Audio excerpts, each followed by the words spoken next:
Olá, pessoal. Iniciamos o Saber o Direito Responde com perguntas e respostas relacionadas aos temas que foram trabalhados nas aulas de Direito Penal, Teoria da Pena, Sistema de Execução Penal, Aplicação da Pena, Direito Penal do Inimigo, Velocidade do Direito Penal. E é com prazer que estou aqui com a Francinete e com a Maria Canaã. A Maria Canaã é da área de Sociologia da UNB e é um prazer recebê-la aqui, porque a Sociologia tem total relação com o estudo do direito penal. O direito penal hoje produzido na seara acadêmica, principalmente na pós em sentido estrito, depende muito do campo de pesquisa da Sociologia. E temos também alunos que fizeram perguntas pelo WhatsApp. Então vamos iniciar, começando pela Francinete. É possível a pena inferior à mínima da fase da dosimetria da pena? Uma pergunta muito importante, que diz respeito ao processo de dosimetria da pena. É possível aplicar uma pena inferior ao patamar mínimo estabelecido pelo legislador? Exemplo, o crime de furto, previsto no artigo 155 do Código Penal, tem pena de 1 a 4 anos quando é o furto simples. É possível aplicar uma pena inferior a 1 ano? Na primeira fase da dosimetria, não é possível reduzir a pena abaixo de 1 ano. Portanto, a pena tem que ficar no mínimo legal. Se todas as circunstâncias são positivas ou neutras na fase da pena base, a pena tem que ficar no mínimo legal. Na segunda fase da dosimetria, que é a fase das atenuantes e agravantes, também a pena, se foi aplicada no mínimo legal na primeira fase, não pode ser reduzida aquém do mínimo legal, conforme súmula 231 do STJ, que trata da impossibilidade de atenuante reduzir a pena abaixo do mínimo legal. Todavia, se tratar de um furto tentado, a tentativa como causa de diminuição de pena incide na terceira fase da dosimetria. Aí sim é possível reduzir a pena abaixo do mínimo legal. Seguindo a ordem das perguntas, iniciamos agora com a Maria Canaã. Levando em consideração que o Estado não cumpre com o papel de ressocialização do detento e ele tem que optar por reincidir ao crime, como o direito penal faz a aplicabilidade de penas alternativas para evitar a formação e o fortalecimento de gangues prisionais? Pergunta muito interessante. Como o direito penal se preocupa com penas alternativas para evitar o surgimento e o fortalecimento de gangues prisionais, levando em conta também a reincidência, que é muito alta. Conforme nós falamos nas aulas, no nosso país, nós temos alguns modelos de execução de pena que têm um baixo índice de reincidência, como é o modelo da APAC, muito presente no estado de Minas Gerais, onde mais de 70% dos presos que cumprem pena nesse regime, nesse modelo de penitenciária, de execução penal, acabam não voltando à criminalidade. Já no modelo comum, o índice de reincidência é altíssimo. Como o direito penal tem lidado com isso? Ora, o próprio Código Penal brasileiro, ele tem uma previsão de penas restritivas no seu artigo 43 e 44. E esse rol é vasto, é um rol que decorre da incorporação promovida pela Lei 9.714, que acatou praticamente todas as iniciativas da ONU naquilo que se chama regras de Tóquio, ou seja, princípios que orientam os Estados signatários a adotar cada vez mais penas restritivas em detrimento de pena privativa. O modelo brasileiro, do ponto de vista legal, é muito bom. Nas penas de condenados por crime doloso não superior a 4 anos, sem violência ou grave ameaça, admite substituição de pena privativa por pena restritiva, desde que não se trate de condenado reincidente, e mesmo no caso de reincidência é possível, desde que não seja uma reincidência na prática do mesmo crime e a medida seja socialmente recomendável, e desde que também as circunstâncias do 59 sejam positivas. Então, o nosso modelo de pena restritiva é bom. O que acontece é que, mesmo aplicando penas restritivas, a quantidade de crimes cometidos no nosso país é muito grande. E hoje, no sistema carcerário, a grande maioria daqueles que estão cumprindo pena diz respeito a crimes como roubo, tráfico de drogas e também outros crimes violentos, como homicídio, estupro. Boa parte não é condenada a pena privativa, salvo quando é reincidente. Ou seja, aqueles que praticam crimes não violentos, sem grave ameaça, sem violência ou grave ameaça, acabam recebendo, na primeira oportunidade, penas restritivas, mas voltam a praticar crimes e recebem, em sequência, uma pena privativa. Então, este modelo é um grande desafio. Enfrentar o sistema de execução penal há necessidade sim da pena privativa, principalmente para os crimes cometidos com violência e grave ameaça. Mas o enfrentamento da criminalidade depende também de política pública, de saúde, educação, sem abrir mão do direito penal. O problema que houve no Brasil ao longo do tempo foi uma política de descarcerização que não levou em conta a necessidade de melhorar o sistema carcerário, de implementar a lei de execução penal, conforme determina a Lei 7.210. Continuando na sequência, vamos chamar uma pergunta do WhatsApp. Olá, me chamo Lucas Emanuel Santos Rezende, sou estudante de Direito do 10º período da Universidade Tiradentes, na cidade de Aracaju. Pretendo seguir a carreira jurídica de procurador e sei a importância do direito penal para o ordenamento jurídico brasileiro. Sendo assim, eu gostaria de saber do professor Demerval o seguinte: antes do século XVIII, as penas que aconteciam no ordenamento jurídico eram penas de tortura e de morte, onde nem sempre o réu tinha o direito de defesa e presumia-se como culpado. A partir do século XVIII surgiu na Inglaterra um modelo de prisão. Gostaria de saber em que ano, mais ou menos, esse modelo de prisão foi incorporado no ordenamento jurídico brasileiro e se ele traz a eficácia nos dias de hoje pretendidas na teoria. Nas nossas aulas nós vimos que o surgimento da pena privativa, ele é um surgimento que não tem um único fator. O sistema pensilvânico é mencionado, o cárcere em Florença, no final do século XVI, é mencionado, prisão em Amsterdã é mencionado, como também a própria prisão realizada pela Igreja Católica em monastério, ainda na época da Idade Média. É um fator histórico mencionado como a origem da pena privativa de liberdade. E também o próprio modelo da pena privativa no Estado liberal. No Estado liberal, formado no final do século XVIII, a pena de prisão foi vista como uma forma de humanizar o direito penal naquele período, em substituição aos suplícios, aquelas penas que atingiu a constituição físico-psicológica das pessoas na Idade Média e também no modelo déspota. Então, a pena de prisão, ela tem vários fatores que contribuíram para o seu surgimento na história do direito penal mundial. No Brasil, a pena de prisão ela aparece no Código Criminal do Império de 1830. Só que a própria Constituição brasileira de 1824 já anunciava a necessidade de cadeias limpas, era o texto da Constituição de 1824. Tivemos também uma lei de 1828, mas o fator histórico mencionado é o Código Criminal do Império de 1830, porque antes deste período, nós estávamos aqui regidos pelo livro V das Ordenações Filipinas, que tinha aquelas penas ainda do século XVII, penas atrozes, cruéis, de galés perpétua, penas corporais, pena de morte. Lembrando que algumas dessas penas subsistem ainda no Código de 1830, que foi substituído pelo Código de 1890, código esse que acabou com várias dessas penas mais cruéis. De todo modo, a pena de prisão ela surge de uma forma mais sistemática no Código de 1830, com previsão de pena de prisão e com delegação para governadores de determinadas províncias estabelecer a forma de cumprimento. Esse é o surgimento da pena de prisão no modelo brasileiro.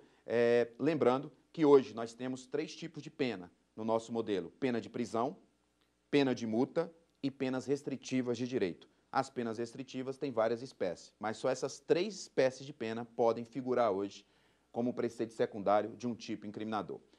Continuando as perguntas, passo agora a palavra para a Francinete. Qual é o conceito do direito penal do inimigo? Pergunta muito interessante. O direito penal do inimigo foi visto aqui em nossas aulas como uma espécie de direito penal de terceira velocidade, mencionado pelo Jesus Maria da Silva Santos no seu livro A Expansão do Direito Penal. O direito penal do inimigo também, que está em várias obras, principalmente obras do seu criador, que é o Jacobs, traduzidas inclusive para o português. O direito penal do inimigo ele foi desenvolvido por volta de 1985. Em 1985, o Jacobs, até então como um narrador, anunciava que na história do direito penal mundial sempre existiu o cidadão e o inimigo.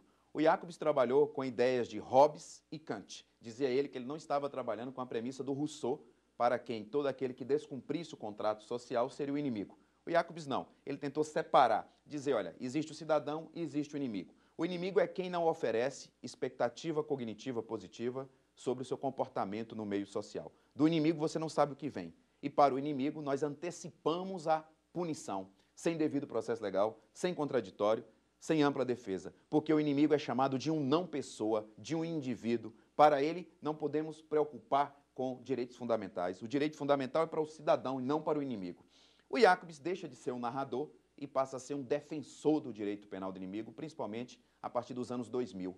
Principalmente a partir de 2001, como vai nos dizer o Luiz Greco em um artigo chamado O Chamado Direito Penal do Inimigo. É um artigo que o Luiz Greco escreveu sobre o Jacobs e o direito penal do inimigo. Após a queda das Torres Gêmeas nos Estados Unidos, o Jacobs se torna um defensor do direito penal do inimigo. E o direito penal do inimigo é uma espécie de direito penal do autor.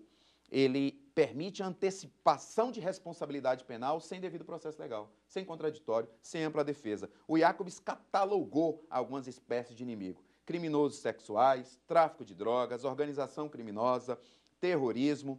E nós podemos entender que o direito penal do inimigo, ele não é a regra em um Estado democrático de direito, conforme nos ensina Luiz Reis Prado. Mas diante da expansão do terrorismo, da expansão da criminalidade violenta, alguns Estados democráticos têm mitigado direitos fundamentais e adotado aqui e acolá o direito penal do inimigo, como se fosse uma ilha dentro de Estados democráticos de direito. Isso aconteceu nos Estados Unidos, após a queda das Torres Gêmeas. Isso aconteceu no combate ao grupo separatista ETA, na Espanha. Isso aconteceu na França, após os ataques terroristas. Ou seja, novas medidas impostas pelo Estado, que no passado significaria ofensa a direitos fundamentais. Mas agora não, agora são aceitas, são mitigações. O próprio Jesus Maria da Silva Sanches, ele fala que não concorda com a terceira velocidade do direito penal, mas ele reconhece em casos excepcionais a necessidade.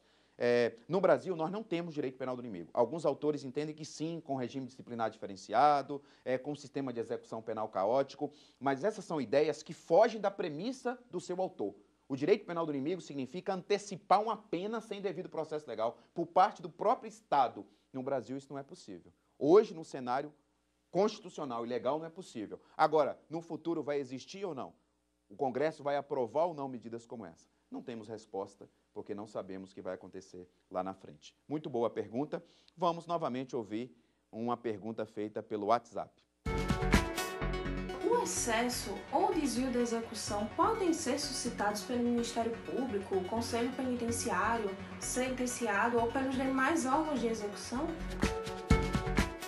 O excesso, desvio na execução ou medidas, pedidos em matéria de lei de execução penal, de progressão de regime, de livramento condicional, de remissão por conta de estudo, de trabalho, quem pode pedir? O Ministério Público, a Defesa. Vários dos procedimentos descritos na Lei de Execução Penal podem também ter iniciativa do próprio juiz, que verifica algum equívoco na execução e envia os autos ao Ministério Público para se manifestar. A defesa também se manifesta. Com relação ao Conselho Penitenciário, a sua competência está no artigo 70 da Lei de Execução Penal e não é uma competência para ficar a todo instante requerendo pedido de benefícios. Não é isso. O Conselho Tutelar tem uma competência específica descrita no artigo 70 da Lei de Execução Penal. Muito boas as perguntas feitas. Agora vamos para o intervalo e depois retornamos novamente com o Saber Direito Responde.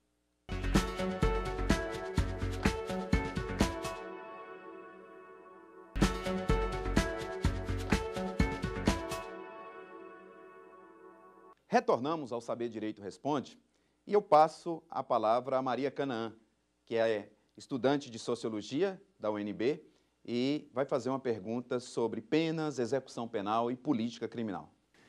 Feminicídio é homicídio doloso praticado contra a mulher por razões da condição do sexo feminino, ou seja, desprezando, menosprezando e desconsiderando a dignidade da vítima enquanto mulher. Como funciona a dosimetria da pena nos casos de feminicídio? Excelente pergunta. O feminicídio, que tem sido anunciado aí pela imprensa, vários casos que têm acontecido no nosso país, como é a dosimetria da pena em caso de feminicídio? Antes da alteração do artigo 121, parágrafo 2º do Código Penal, o feminicídio também era um homicídio, como é hoje. A diferença é que agora ficou expresso, que é uma qualificadora, matar uma mulher pela condição de mulher. ou na situação que envolva a Lei Maria da Penha, a Lei 11.340. O legislador alterou o artigo 121 do Código Penal, o 121, parágrafo 2º, inciso 6º, agora tem essa qualificadora de maneira expressa, e, portanto, ao ser uma qualificadora, deixa de ser um homicídio simples. O homicídio simples tem pena de 6 a 20 anos. O homicídio qualificado, no caso do feminicídio, tem pena de 12 a 30 anos. Vamos, em seguida, ouvir mais uma pergunta feita pelo WhatsApp.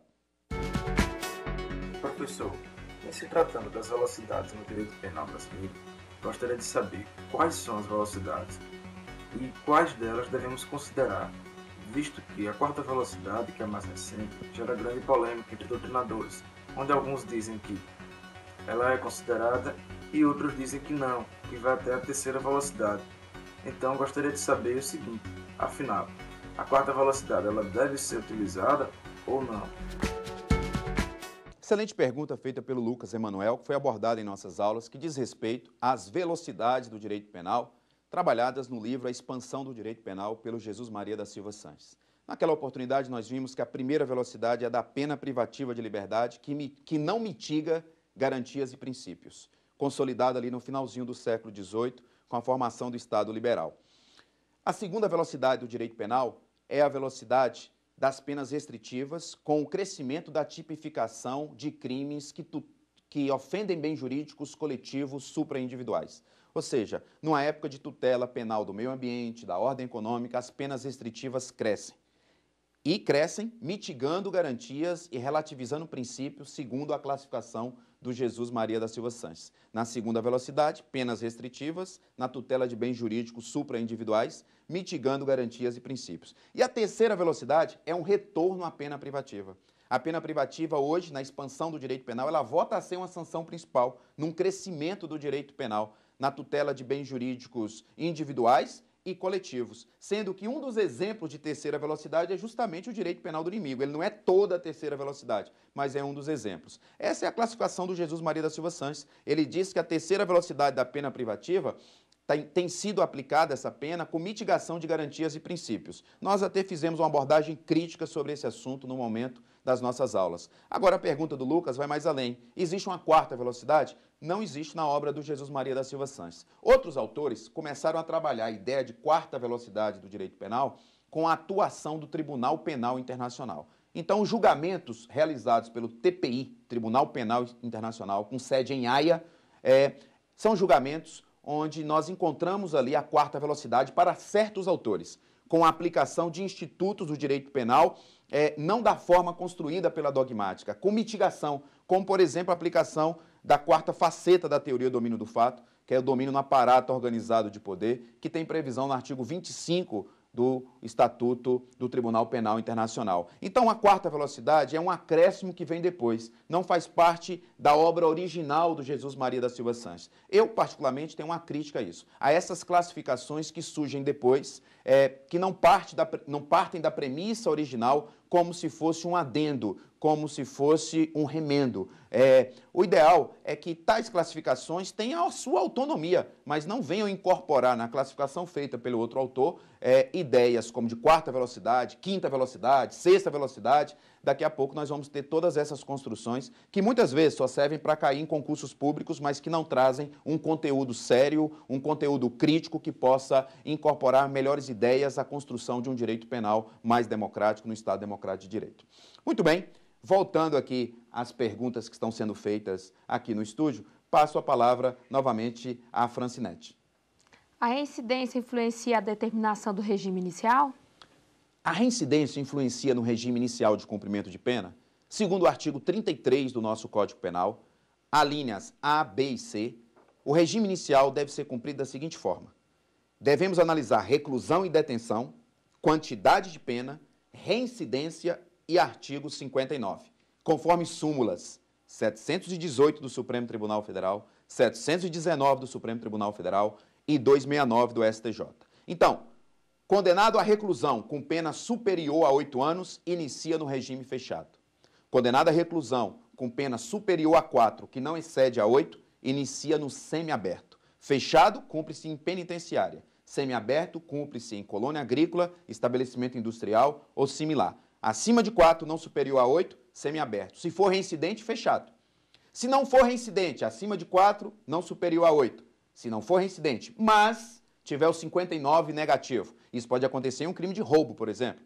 Pode iniciar no fechado, conforme súmula 719 do Supremo. Uma vez que o regime inicial pode ser fixado de forma diferente daquilo que está na lei, desde que o juiz considere as circunstâncias judiciais do artigo 59. Acima de 4, não superior a 8, com circunstâncias judiciais negativas, pode se iniciar no fechado.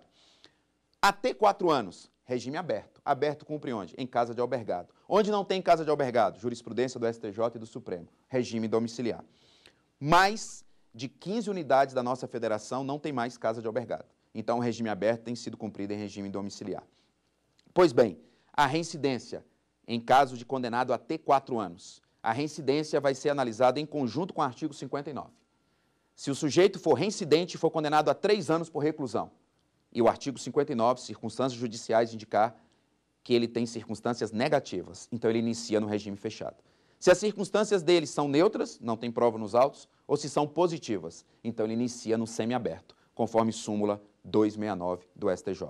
Resposta: a reincidência influencia no regime inicial. Eu destaco a decisão do Supremo Tribunal Federal do ano de 2015, quando decidiu que, se o juiz, em um caso concreto, deixar de aplicar o princípio da insignificância pelo fato de o condenado ser reincidente, o juiz não poderá considerar essa reincidência para efeito do regime inicial. É claro que o Supremo misturou a análise de tipicidade ou atipicidade com o princípio da insignificância e dosimetria da pena. É uma decisão que, do ponto de vista dogmático, não se sustenta. Mas o Supremo disse que, se o juiz deixar de aplicar o princípio da insignificância pelo fato de o condenado ser reincidente, ele não poderá utilizar a reincidência para agravar o regime inicial. Então, o regime inicial desse sujeito, que não recebeu a incidência do princípio da insignificância, pelo fato de ser reincidente, não será agravado o regime inicial dele pelo fato de existir a reincidência. O juiz só vai considerar a quantidade de penas, a reclusão, a detenção e o 59. Neste caso, não vai poder considerar a reincidência. Boa pergunta. Voltamos agora para mais uma pergunta feita pelo WhatsApp. Qual circunstância ou quais circunstâncias influenciam na determinação do regime inicial do cumprimento de pena? É caso de reclusão ou detenção. Lembrando que essa diferença entre reclusão e detenção, ela deixa de existir no projeto 236 do novo Código Penal que tramita no Senado. Mas, por enquanto, existe. Lembrando que a reclusão, ela permite iniciar o cumprimento da pena no fechado, no semiaberto ou no aberto, com as demais características, com os demais pressupostos. Já a detenção só permite iniciar o cumprimento da pena no semiaberto ou no aberto. Agora, um condenado por detenção que venha a praticar falta grave, ele pode ser regredido ao regime fechado.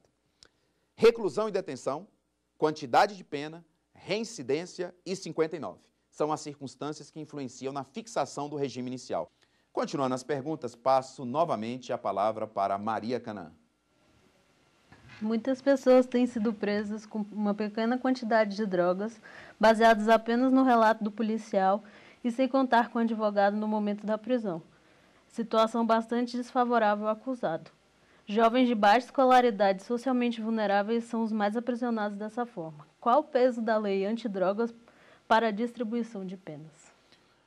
No nosso país, em matéria de drogas para efeito da Lei 11.343, segue a classificação presente na Portaria 344 da Anvisa. A Portaria 344 da Anvisa que estipula a lista de drogas para efeito da Lei 11.343. Portanto, é um complemento. Estamos diante de uma norma penal em branco, artigo 33 da Lei 11.343, uma norma penal em branco, heterogênea em sentido próprio, propriamente dita, em sentido estrito. O artigo 33 e seguintes e o artigo 28, que trata do porte para consumo pessoal, tem um complemento da Portaria 344 da Anvisa. Essa lei substituiu a antiga Lei 6368 de 76, que tratava do direito penal relacionado ao tráfico e ao porte para consumo e associação para o tráfico, e substituiu também a antiga Lei 10.409, que tratava do procedimento para efeito do crime de tráfico de drogas. A Lei 11.343 não é só uma lei penal e processual penal relacionada ao tráfico e ao porte para consumo. Ela estabelece uma política nacional de drogas, né? O crime de tráfico e o crime de porte para consumo e o crime de associação para o tráfico, eles são crimes contra a saúde pública. É uma escolha do legislador brasileiro. É um crime contra a saúde pública. Estaria o Brasil pronto para liberar o porte para consumo pessoal diante do caos que enfrentamos hoje na questão da saúde pública? Suportaria o SUS uma liberação do uso de drogas? Esses são grandes desafios para o nosso país, desafios que envolvem mais política pública e menos direito penal, salvo naqueles casos de traficantes mesmo, que merecem um direito penal mais severo. É isso. Muito obrigado pelas perguntas feitas. Encerramos por aqui o Saber o Direito Responde. Ficou com dúvidas? Então mande um e-mail pra gente, saberdireito@stf.jus.br, ou entre em contato pelo nosso WhatsApp. O número é este que aparece na sua tela. Você também pode estudar pela internet. Acesse tvjustiça.jus.br ou reveja as aulas no nosso canal do YouTube, TV Justiça Oficial.